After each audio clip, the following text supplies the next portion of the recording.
Hey, hello everyone. This is Murli again. So I'm starting a new CloudFormation series, which I'll be recording and then publishing alongside CDK series.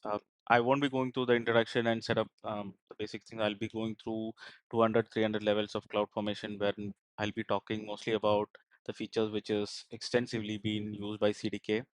So today I'll be talking about Lambda-Backed customer sources. This is one of the most used feature of CloudFormation in CDK, like take cross-region exports, EKS v1 construct, bucket deployments, cache invalidation, whatever features that CloudFormation lacks natively is actually solved using a Lambda-Backed customer source in CDK. Like mostly it's solved using a Lambda-Backed customer source. It's mainly because that the setup is very simple and you have more control as compared to other workarounds available in CloudFormation. That's why it's mostly used. So today I'll be deploying a sample stack with a Lambda-Backed customer source, and while doing so, I'll be going through like how to debug, how it works, and things like that. So let's get started.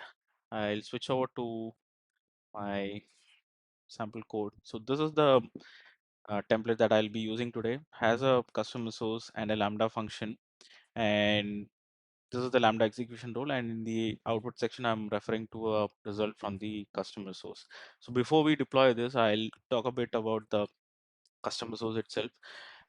In CloudFormation, you can define a customer source either using this particular type, or you can define custom colon colon and the type name. So that can be anything, like you can basically give whatever you like. And the only mandatory property for a customer source is the service token, wherein you'll be providing the Lambda ARN or an SNS topics ARN. Um, I'll be using Lambda, which is like most popular, and the service timeout is actually a like newer property which was introduced recently. The default value is still 1 hour. Like earlier, this was not there. So like if you messed up the Lambda and didn't send back the signal, your stack would be stuck for 1 hour before timing out. So now it is customizable. So if you miss to customize this, then still the stack would be stuck for 1 hour. And apart from that, it talks about get at. So when you get at customer resource, you'll get back the data that you send back from the Lambda function. And this is also something that you have to make sure you're getting it right. If you're not sending the right key, your stack would fail, saying that the response didn't contain the right key, like the particular key. And yep, so this is an example. Um, we'll switch back to the VS Code. Right.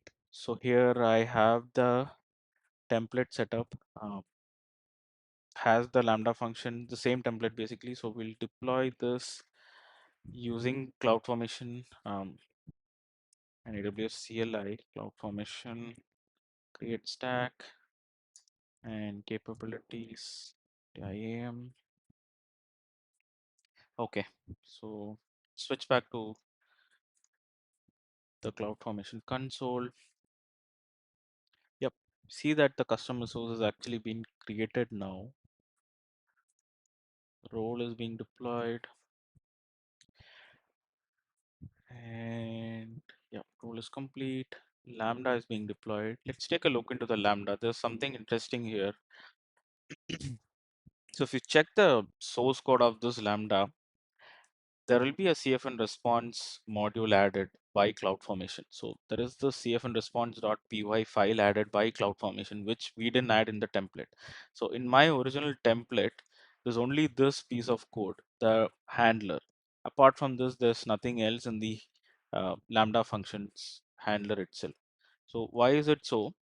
In the documentation for CFN response, it's written that like if you specify your Lambda's code as a zip file property, then this module, this particular piece of code would be added automatically by CloudFormation. So if you are managing your source code, Lambda source code somewhere else, like in an S3 zip or somewhere, then you will have to manually package this. Otherwise, if you reference CFN module function, like functions inside the module, it'll fail. So you have the source code for both available here. So that's what actually happened here. You have the CFN response added automatically by CloudFormation.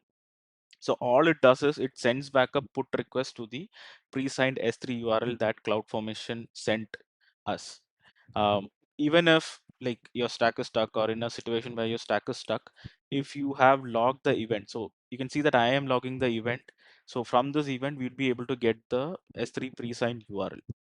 Okay, now let's take a look into the logs itself, how this event looks like. So we have the log stream, right? So this is the request. So you can see that the request type is create. Service token is the Lambda's ARN that we have defined. The response URL is the pre-signed S3 URL that CloudFormation created and passed along with the request. So one thing to note here is that, like, you can see the bucket, this is the bucket managed by CloudFormation itself. So if your Lambda is in a VPC, like, you'll have to make sure you have set up the proper networking to allow access to this particular S3 bucket. So this would be uh, starting with CloudFormation custom resource, and then like the region would be as per the region that you've deployed the Lambda into. And apart from that, you'll have the property called resource properties, and inside that you'll have the properties that you've set for the custom resource itself. So in our template, the resource properties only has service token. So yeah, we only have the service token setup. Like if I add, like, say, version and version as 1 and name as Murli, this two keys would also be passed along with the request. So we'll see that as during the updates of the Lambda function. Let's switch back to the terminal now. And after that, there's nothing written in the Lambda itself. So we're just sending back the like success response back to the S3 pre-signed URL, and then we are sending back a data saying that result has completed. So this is the result that we got in the output section. Values completed. This is because, like, in the custom resource, we are doing a get add to the custom resource and then referring to this particular result. So this is what we are sending back as completed. So if I send back something else, then I'll be able to refer that in the output section. So this is how basically a custom resource work. And something else to note here is that the invocations are async, in the sense CloudFormation would send the event and then it will just wait. Like, it will wait until it gets a response in the pre-signed URL, this URL. So until and unless there is a response to this URL, like, CloudFormation would keep on waiting. So you'll have to make sure that you're sending back a response. So where does this fit your use case? Say, like, there is a feature or a, like, API call that you want to make during the deployments. So you can do that. Like, you can like, import Porto 3 and then make that API call. Maybe some feature is missing in CloudFormation or yet to be implemented. You can do that. Like, you want to create resources, update resources, patch, tag, anything you can do. You want to make an external API call. You can do that also using custom resources. Whatever you can do with Lambda, like, you can do using this custom resource. Basically, you're just invoking the Lambda and then getting some data back, right? So you'll be able to do that. Uh, Apart from this, the only issue is that, like, Lambda would time out after 15 minutes. So you'll have to make sure you're completing your operation within 15 minutes, or or you make sure that you are doing some kind of chaining. So in CDK there is a way it accomplishes this. Like, it'll do a kind of chaining and then it'll extend this 15 minutes timeout. We'll take a look into that in the CDK series. And yeah, that's mostly it about custom resources. Now we'll try updating this. And yeah, so if I update the stack with the same template, this custom resource won't be updated. Like, how CloudFormation picks updates is that it'll compare with the previous template and the current template that you have provided. And if there's any property differences, um, for example, in this Lambda function, if there is any property difference, like with the code or the runtime or anything, it picks that diff and then it tries to update the resource. Same way, if I run an update for this stack, like if I just do AWS CloudFormation update stack name is custom, I'm using the same template, I should get an error saying that there's no updates to be performed. So that's how CloudFormation picks update. Like, it doesn't compare the current state of the resource, it compares the current state of your template with the template that you have provided now. So to get an update to this custom resource, I'll be introducing a new property called version and I'll set it to 2. So this is how you can update your custom resource during every deployment. So if you want your Lambda function to get invoked during every stack update, then you'll have to make sure like you are appending some property to the custom resource that changes during every deployment, like a branch tag or a deployment tag or something. So then only you'll be able to get the update to the custom resource. So now I'll update this tag. Yeah, now we can see that the update went through. Let's switch back to the console. Then let's see. You can see that update complete. It's already in update complete state and cleanup is in progress.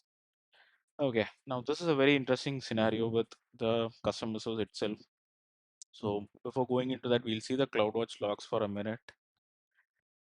Yep. Yeah. So you can see that the this is the newer uh, event that we got. There is the request type as update, and then we have the service token and the response URL standard for all create updates and deletes. And apart from that, for the updates, we can see that we have the resource properties and we have old resource properties and the resource properties. So if you want to like do like any logic, or like you want to get the previous properties and then do a compare, like you can compare both of them, like old resource properties and new resource properties. And you can see that we have added the versions in the new property, so the old one it is not there. So you can do a diff and then you'll be able to get the properties that were added newly or like what changed. And this version is also here, and then all it does is like it sends back the status as success. That is what we have written here. Like if the request type is update, just send back the response saying that it's success, nothing else. Like we are sending back just completed. That's what happened, and the status code was 200.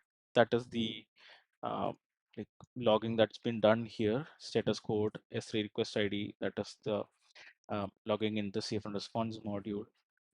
And yep. Now there is a delete event here also. Uh, the reason for this is that if you check the safe and response module, the physical resource ID for this resource, like whenever you are sending back the response, you'll have to send back a physical resource ID for this custom resource. With the value for the physical resource ID, CloudFormation will decide whether to update the resource or delete the resource. Now, before creating this resource, like there won't be any physical ID for this. Like the custom resource is not a uh, physical resource itself. Like this physical ID is what you send back to the CloudFormation. So initially, during the creation, we didn't send back any physical resource ID. So if you see, like in the send event, we're actually sending back the event context, the status, and the response data which is completed. In the module, like there is one more field called physical resource ID, which is optional. And if it is empty, it will send back the log stream's name. That is what happened. So initially in the first invocation, the log stream's name was this. And during the update, it actually changed to ADD0. And since the physical ID changed, after the update, the physical ID changed. So during the cleanup, like CloudFormation would also send a delete event back to this custom resource. But in our case, like we're not doing anything during the deletes, and we're just like sending back just the success signal back. So that's what happened.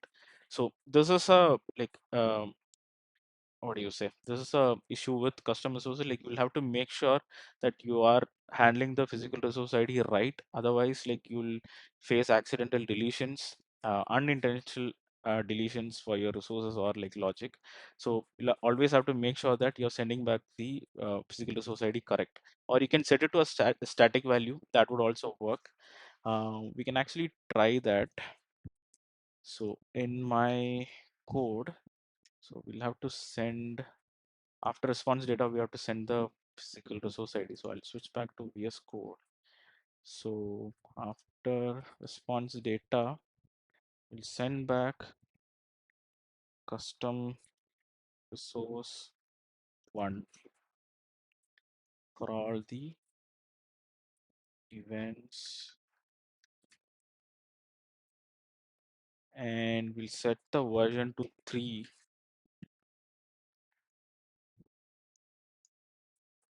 and we'll update the stack. Okay, switch back to terminal, okay, console, and see what's happening. So you can see that the update is in progress. Same thing has happened. We also got a delete event. That's because we changed the physical resource ID once again. So if you see the resource, the physical ID for the custom resource is set to whatever we send back. And in the CloudWatch logs, we'll see the same. We got the update event, version is 3, and in the request back, we're sending back the physical resource ID as custom resource 1. So this is what happened. Like in the previous event, if you see, the physical resource ID was the log stream name, and now we have set it to a static value custom resource 1. So this won't change in the later update. So it will always be set to the static value, and like there won't be accidental deletions in the update. So this is how custom resources work. CloudFormation would asynchronously invoke your Lambda, send a like pre-signed S3 URL, and then it'll wait until you send back the response. And from the response, you'll be able to get back data. So in our Lambda, we're just sending back just the result is completed. Like you can send back like any data that you would like. There is a limit. I think it is uh, it's here somewhere.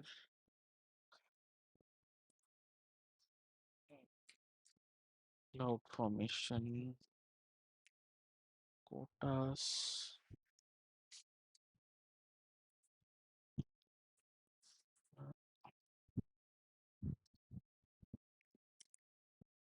Yep, response data is 4096 bytes. So if you exceed this limit also, like you will face errors. For this, there's no workaround. So like you can't increase this limit basically. Like you can send back huge data to, like you can push it to S3 or to workarounds like that, but you can't increase this limit. That is one issue with this. But yeah, apart from this, you can send back like small amounts of data and then refer that in your stacks or like any like other resources down the line, like EC2 instances and things. So we'll now delete the stack. So during the deletion also, we'll get a event in the custom resource. Stack is delete in progress. Okay. So there should be a delete event. I think the same Lambda environment got reused. So yep, we have the delete event here. And then for the delete event also, we'll get the resource properties. So during the stack deletion also, you can do some logic like say delete some resources or like undo the create or update that you did. Like say during the creation, like you added some tags. During the deletion, you can actually remove those tags. So you'll be able to manage the like all whole life cycle, like create, update, and delete using custom resources. So that's all for this video. I'll talk more about the CDK features which are using Lambda-Backed custom resources in later videos in the CDK series. It has actually been extensively used in CDK, so I think this video would be helpful and also a refresher on how custom resources work in CDK and how to debug them. Thanks a lot for watching. Subscribe to the channel, and yep, I'll see you guys in a next video. Bye.